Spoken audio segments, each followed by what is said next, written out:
Hey everyone, welcome back to another physics past paper video. Today we're going to talk about the October-November 2024 paper 2-2 variant. So let's jump into the paper. Question number 1. State what is meant by a vector quantity. So a physical quantity that requires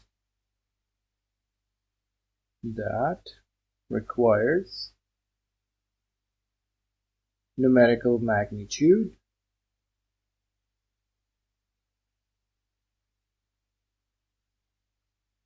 and a direction to describe.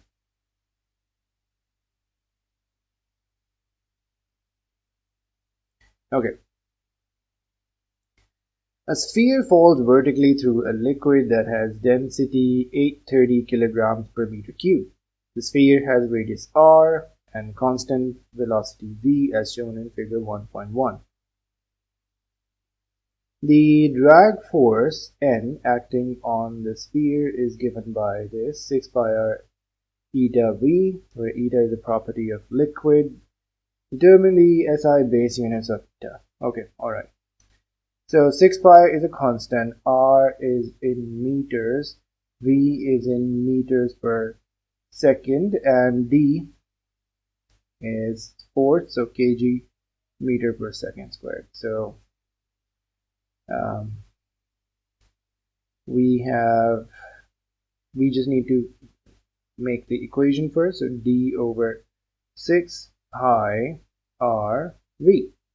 So this would be kg meter per second squared divided by meter and meter per second. So meter and meter can get cancelled. You will have kg per meter and second minus 2 plus 1 minus 1. So kg meter minus 1 second minus 1. State an equation showing the relationship between the magnitudes of the weight, drag force D, and upthrust U acting on the sphere. Now notice that it's falling vertically through the liquid downwards and sphere velocity is V downwards. So that would mean that drag force D is acting upwards and upthrust also acts upwards also. And the weight would be downwards.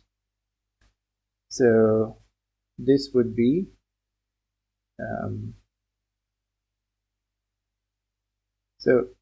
technically this is weight minus drag minus upthrust equals to ma, but since acceleration is 0 because it's moving with constant velocity, so therefore weight would be equal to drag plus upthrust, and that's it. Right?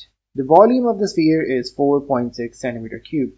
The drag force D is 0.32 Newton. Calculate the weight of the sphere. Okay. So we need to first figure out the upthrust. Upthrust is rho g v.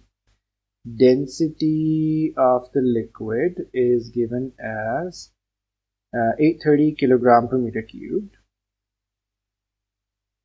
9.81, and volume has to be in meter cubed, so this times by 10 raised to power minus 6. So 830 times by 9.81 times by 4.6 times by 10 raised to power minus 6. So we get 0.03745, let's say, newtons. And then weight would be drag plus upthrust. So drag is 0.32 plus 0.03745. So this value plus 0.32. So 0.357, so 0.36 newtons. And that's it for question number 1. Moving on to question number 2. Question number 2. Define momentum. So momentum of an object is, momentum of an object is the product of its mass and its velocity. Okay. A child stands on a scooter on a horizontal ground. The combined mass of the child and the scooter is 16 kilograms. The child starts from rest, pushes once on the ground with her foot, which causes her to accelerate. The push lasts for 1.1 seconds. The speed of the child on the scooter after the push is 0.6 meters per second. Determine the average resultant force acting horizontally on the child and the scooter during the push. Okay. So basically, the force, average resultant force, would be due to the average change in momentum during this time. So change in momentum would be mass times by v minus u over delta t.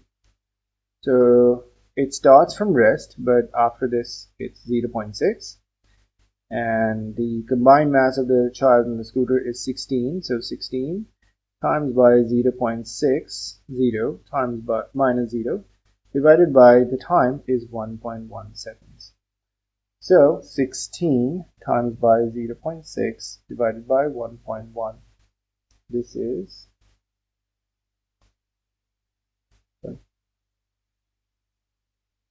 8.727. So 8.7. Later, the child in B travels down a slope at a constant angle on the horizontal as shown. At point A, her speed is 0.6 meters per second. She has a constant acceleration of 0.85 meters per second parallel to the slope. After a time of 3.7 seconds, she reaches point B. Calculate the distance x traveled by the child along the slope from A to B. So basically, we just need to use the kinematics over here. So we have the time, we have initial velocity, we have the acceleration. So s equals to ut plus half at squared. So s is x, u is 0.6 times by 3.7 plus half times by 0.85 times by 3.7 squared. Right. So 0.6 times by 3.7 plus 0.5 times by 0.85 times by 3.7 squared. So we get 8.038, which is, you can just say the 8.0. 8.0. Okay. At point B, the child in C applies a brake with a constant force to maintain a constant velocity. Right. Point C is 18 meters from point B as shown. The work done by the braking force between B and C is 250 joules. Determine the magnitude of the braking force. Okay, so the work done by the braking force is this. So work is equal to force times by displacement. We already know that. So force would, so force would therefore be work over S. Work is 250 divided by displacement, 18 meters. So 250 divided by 18 would be 13.88. So basically this is 13.9. Or roughly 14, you could say. 14 newtons. Okay. On figure 2.3, sketch the variation of the kinetic energy of the child and the scooter with distance traveled from point A to C. Numerical values for kinetic energy are not required. Okay, alright. So, she started from rest. Oh, wait, sorry. Wait. No. This is the case. Okay, so her initial speed is 0.6 and she is accelerating uniformly, so that means her kinetic uh, energy would also increase, and after a time she reaches point B. After that she maintains a constant velocity. That means there will be no change in kinetic energy. So the way to handle this is, remember, kinetic energy is proportional to v squared because half m is basically constant. So it's dependent on v squared part, and this is in short the displacement from the starting point.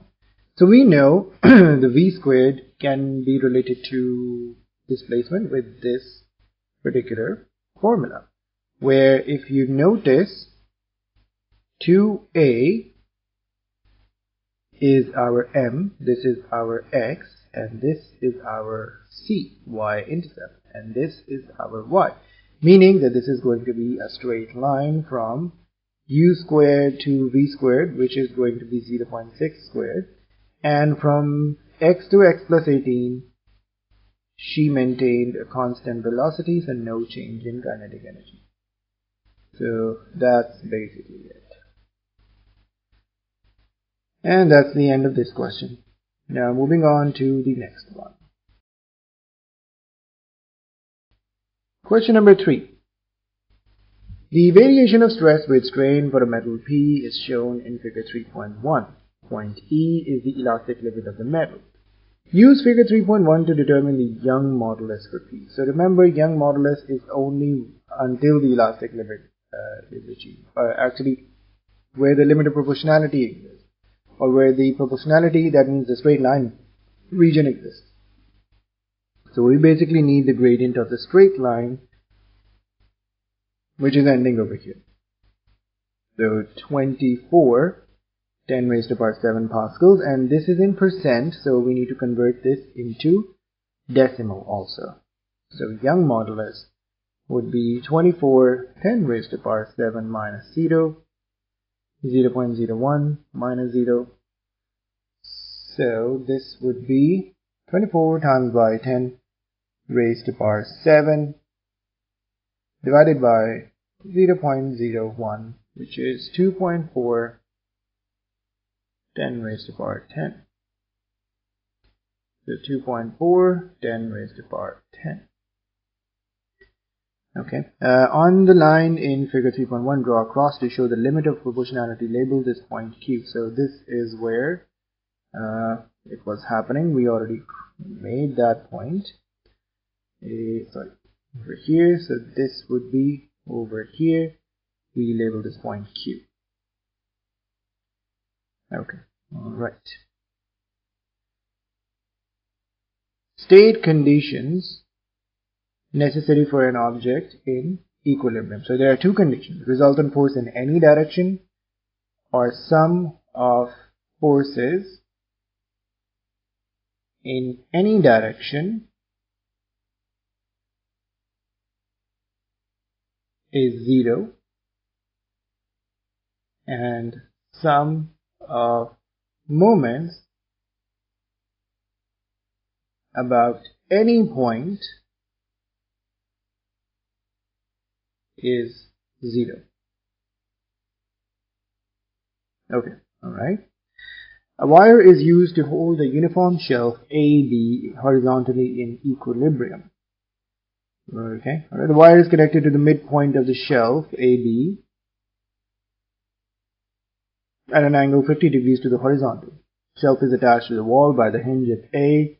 The length of the shelf AB is 0.65 meters and its weight is 33 newtons. It's a uniform shelf, so the weight would be acting over here. 33 newtons acting over here. The cup of the weight 1.5 newton.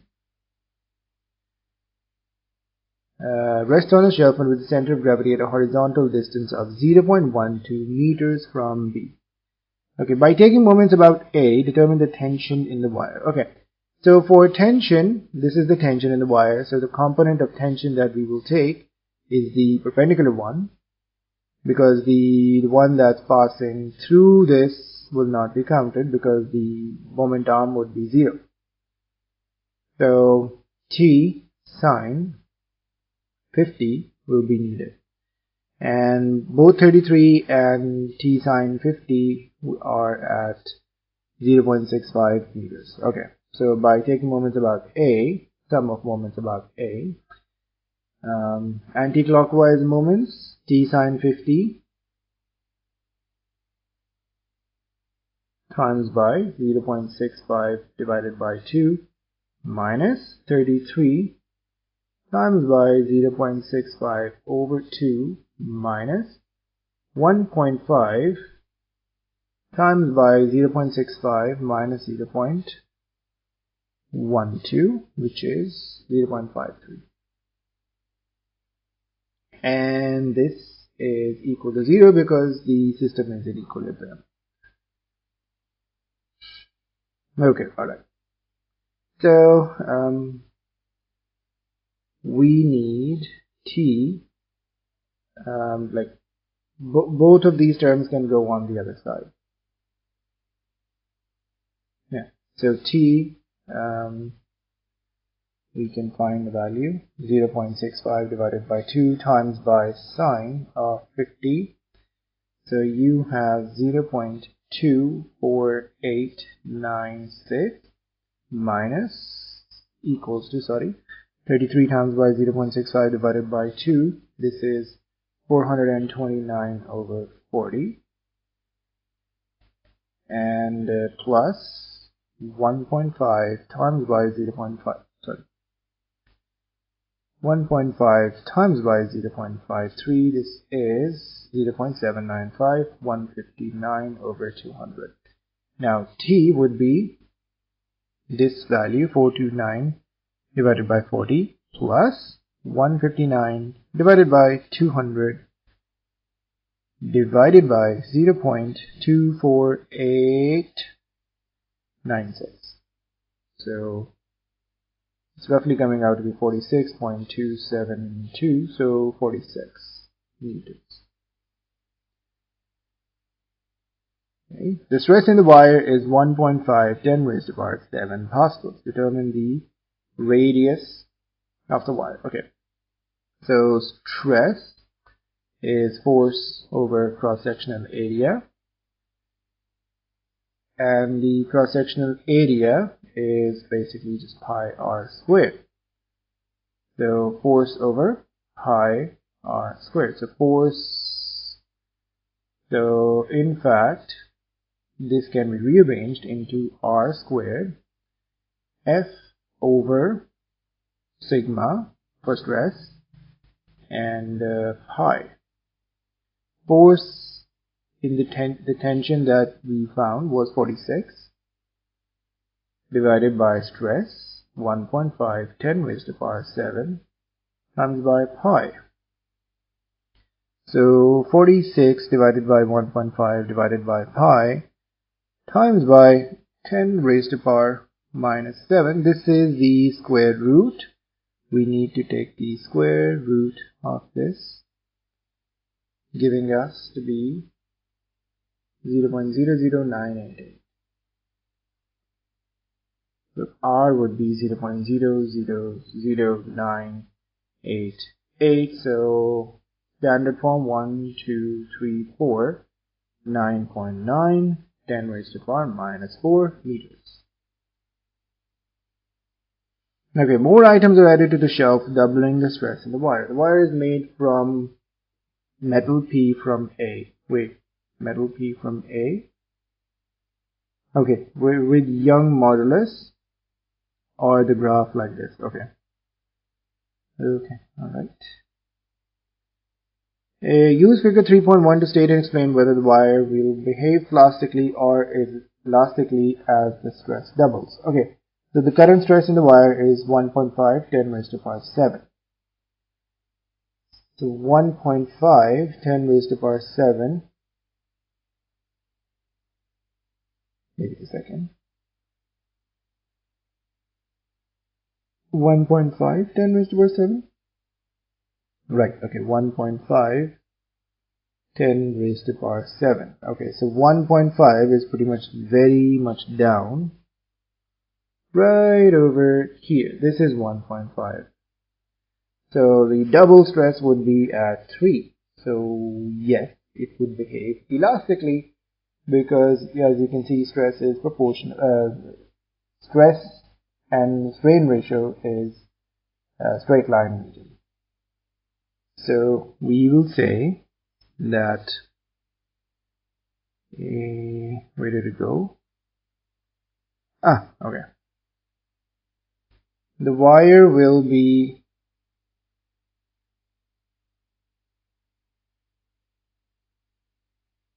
behave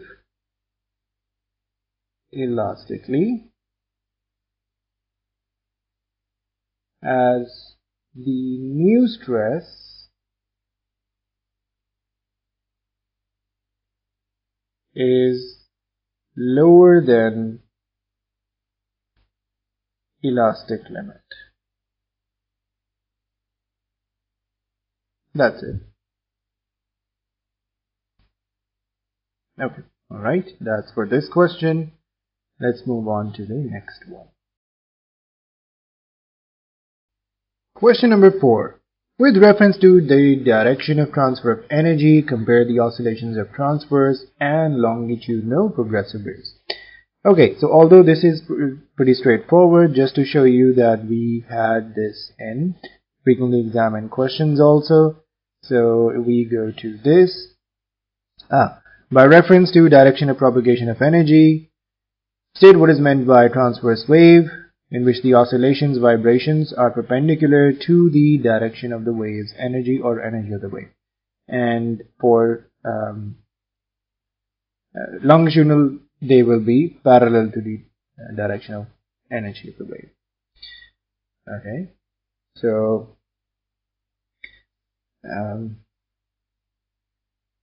in transverse waves,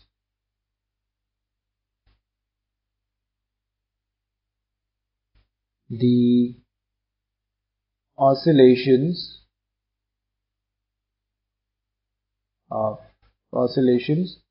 are perpendicular to the direction of the wave, to the direction of energy transfer of energy,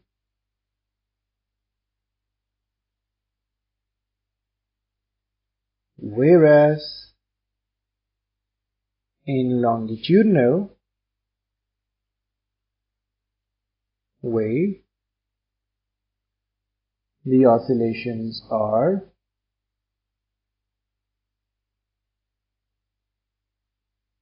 parallel to the direction of energy transfer.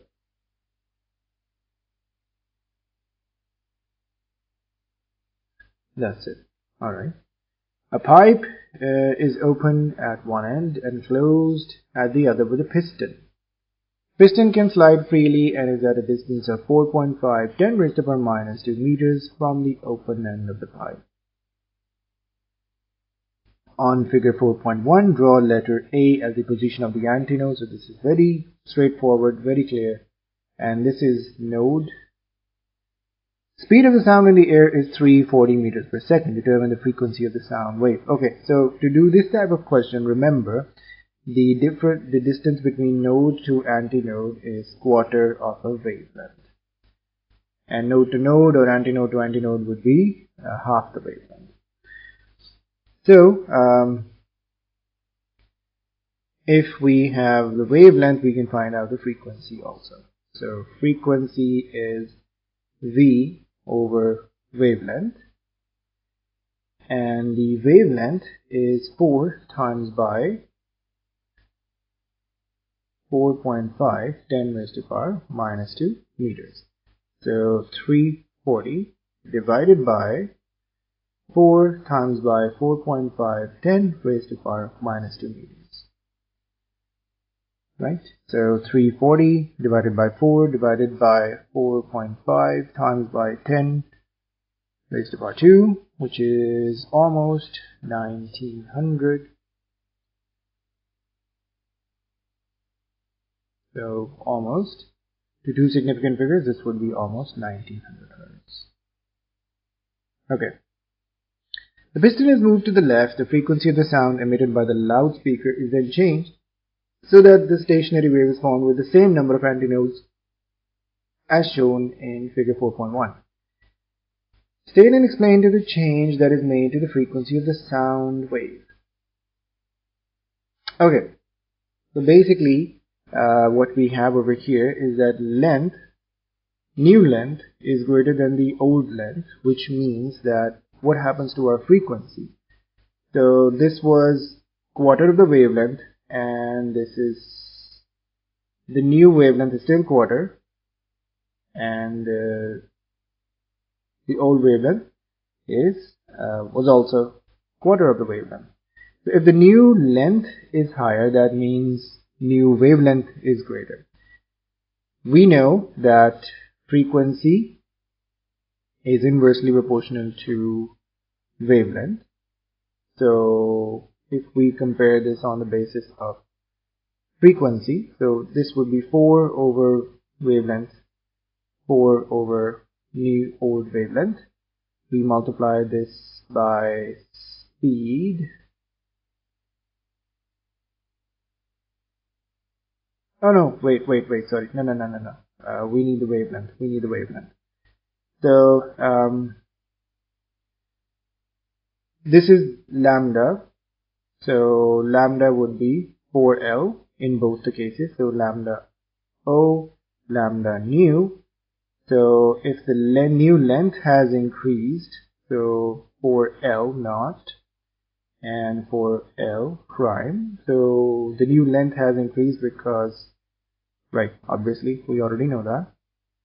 So that means the new wavelength is higher, which we already also figured this out. However, when we take the reciprocal, this would be 4L naught greater than 1 over 4L prime multiplied by V multiplied by V. This means that this is your frequency original and this is your frequency new. So the frequency of the sound wave has been reduced.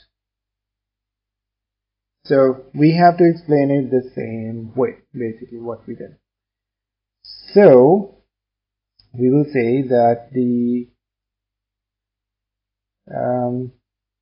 distance between node to antinode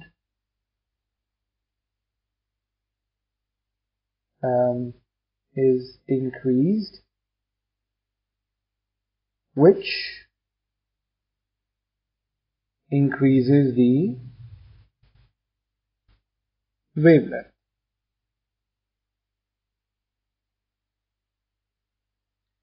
Right?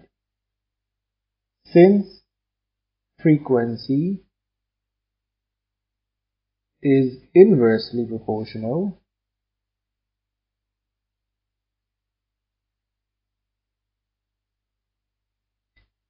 to wavelength, the new frequency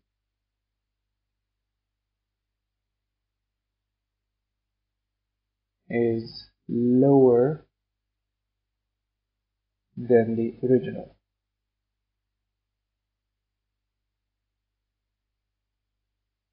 That's it, and that's the end of this question also. Alright, on to the next question. Question number 5. Define electric potential difference. So this is also easy and we can see the definition from this also. So this is basically the work done per unit charge. So Amount of energy transferred per unit charge or work done per unit charge as the charge moves between 2 points in an electric circuit. So that's basically the potential difference. So it is the work done per unit charge or energy transferred per unit charge in moving charges or current from one point to another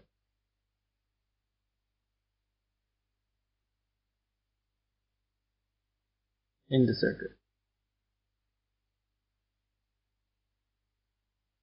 Okay, a power supply, 3 resistors and a component X are connected in the circuit shown in figure 5.1.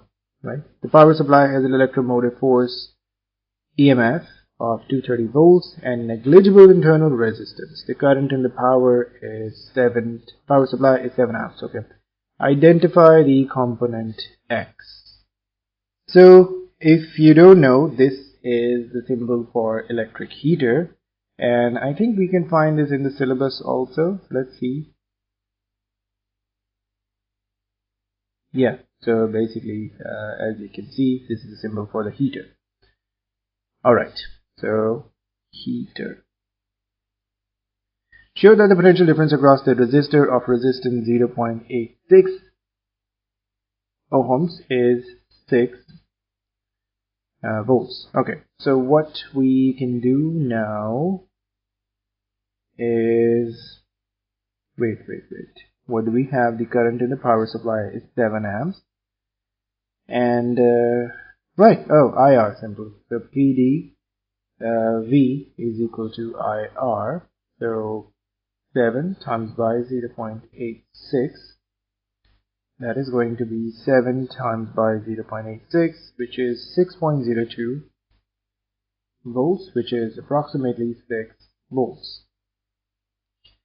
Determine the current I1. So we know from Kirchhoff's laws that I1 and I2 are going to be equal to, plus the sum of I1 and I2 is going to be 7. So if we can identify the I2, which we can, from the 230 minus the potential difference from this. So first off, I2 is going to be equal to 230 minus 6 volts over 170 ohms. So 224 divided by 170 ohms is 1.318 amps. So I1 plus I2 is equal to 7 amps. So I1 would be 7 minus I2, which is 7 minus 1.318. So 7 minus answer is 6.99. Wait. Oh my god, okay. So 224 divided by 170, that is this. Now 7 minus answer is 5.682, so basically 5.7. Okay, let's carry on. Calculate the potential difference across X. Okay, so potential difference across this branch was the same as 224 volts, right? And we also now know the current I1, so basically we just need to figure out the potential difference across the 2.4 ohms. So basically Vx plus VR is 224 volts. So Vx is going to be 224 minus VR, which is I1 times by, what was it? 2.4. So 224 minus 5.7 times by 2.4. So 224 minus 5.7 times by 2.4, which is going to be 210. Calculate the power dissipated in the component X. So we do not have the resistance, but we do have VI. 210 times by 5.7. So wait, 210 times by 5.7. So that is 1197. So almost 1200. The purpose of the circuit is to provide power to the component X. So we know the definition of efficiency, which is the power output, useful power output divided by power input. So power output divided by power input. So we have power output 1200 and power input is the product of EMF and current 230 and 7. 230 times by 7. So we plug it into the calculator, 1200 divided by 230 divided by 7. So we need it in percent, so times by 100, so 74.5. We can write it as 75. So 74.5 just to make sure our working is recorded. The resistor of resistance 170 ohms is removed, leaving an open circuit. So that means there will be no current flowing through that. In the lower branch of the circuit, there is no change to the resistance of the component X. State whether the current in the power supply increases, decreases, or remains the same. So basically, if the 170 ohm is removed, the net resistance would increase. Because we know that the 2.4x and 170, they're in parallel combination, so net resistance would increase once we remove this 170 ohm. So this would mean that once the net resistance increases, what will happen? We already know the current would decrease. So let's write it down over here. So current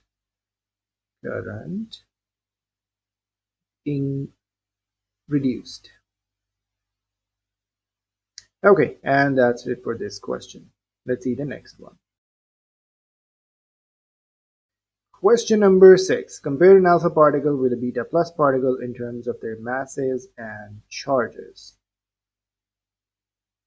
So we are familiar with their properties. So let's write it. Alpha has 4u mass and plus 2e charge, and beta particle has 0u charge, that means almost 0, and plus e charge. So this is the comparison we need. So let's write that. And alpha particle has mass 4u and charge plus 2e, whereas and a beta negative particle has mass 0 and possesses a charge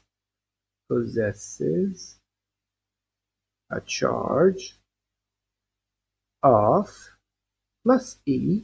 Now we need to describe what u and e are. So where u is atomic mass unit, and e is the fundamental charge.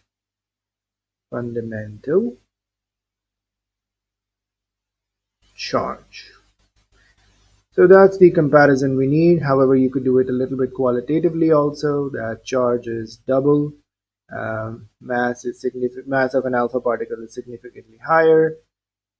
There is absolutely not a big deal. However, it's good to be precise. Okay, nucleus P undergoes alpha decay to form nucleus Q. Nucleus Q then undergoes a further decay to form nucleus R. Proton and nucleon numbers of P and R are shown in figure 6.1. On figure 6.1, draw a cross to show the proton number and nucleon number of Q. Label Q. Okay. So we know what happens in alpha decay. So we know the mass number decreases by 4 and proton number decreases by 2. So let's see, the current mass number of P is 216. So we need to reduce it by 4 into 212. And the proton number is 84, so it will be now at 82. So this is our Q. Now, state the names of the particles emitted as Q decays to form R. So this, as you can see, proton number has increased by 1, so this is beta negative decay. So in beta negative, we know beta negative particle is emitted and an electron antineutrino. So beta negative particle and an electron antineutrino.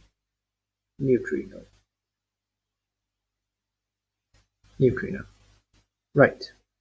Okay.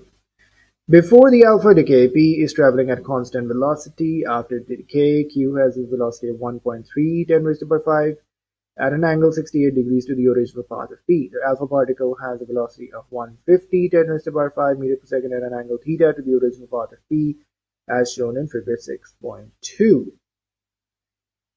Okay, alright, so there is no motion perpendicular to the path, original path. So use the principle of conservation of momentum to determine theta.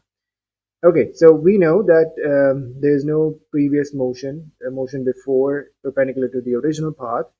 So momentum before is going to be equal to momentum after, which as you can see is perpendicular to the path. They are in opposite directions. So m1 u1 plus m2 u2 equals to m1 v1 plus m2 v2. So 0 is before, so let's first, perpendicular to the original path,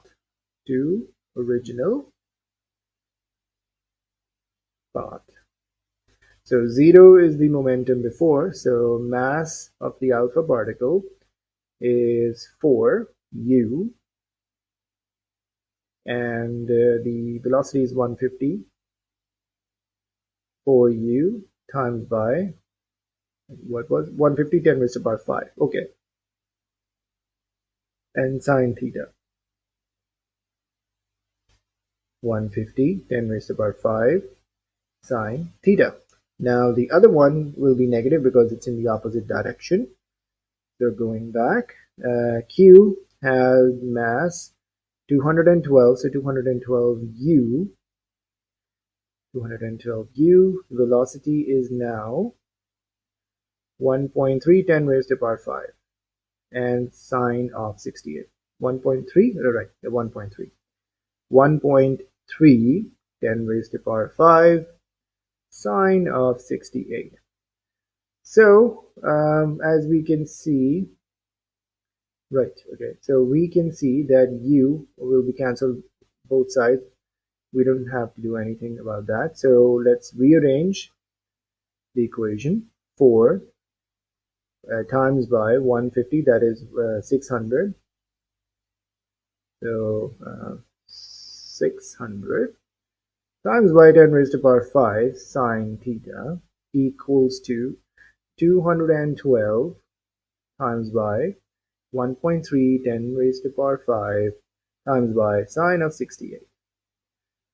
So 10 raised to the power 5, 10 raised to the power 5 will get cancelled easily. So sine theta would be, we can rearrange to make sine theta the subject first. So sine theta would be 212 times by 1.3 times by sine 68 divided by 600. So 0.4258. So 0. Because we need the sine inverse, so let's keep it the exact value. So sine inverse of the answer is 25.2. So we can write it as 25 degrees. Alright, so calculate the kinetic energy of the alpha particle. So we know the kinetic energy formula, Ek is equal to half mv squared. So half mass is for U, so we need the atomic mass unit, which we can see by seeing in the start of the paper. The constants values are given, and there it is, 1.6 10 raised to the power minus 27. So 1.66 10 raised to the power minus 27 times by velocity was 150 10 raised to the power 5 whole squared. So 4 divided by 2 is 2 times by 1.66 10 raised to the power minus 27 times by 150 10 raised to the power 5 and whole squared. So we get 7.47 10 raised to the power minus 13. So we can write it as 7.5 10 raised to the power minus 13 joules. Alright, so thankfully this is the end of this question also, and this is it for this paper. If you have any questions, if you have any doubts, feel free to reach out to us in the comments section. If you have any feedback, we would love to hear from you.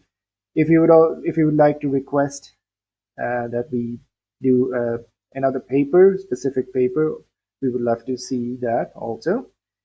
And meanwhile, if you like this video, give it a thumbs up, subscribe to our channel, and turn on the notifications for future updates. Bye bye.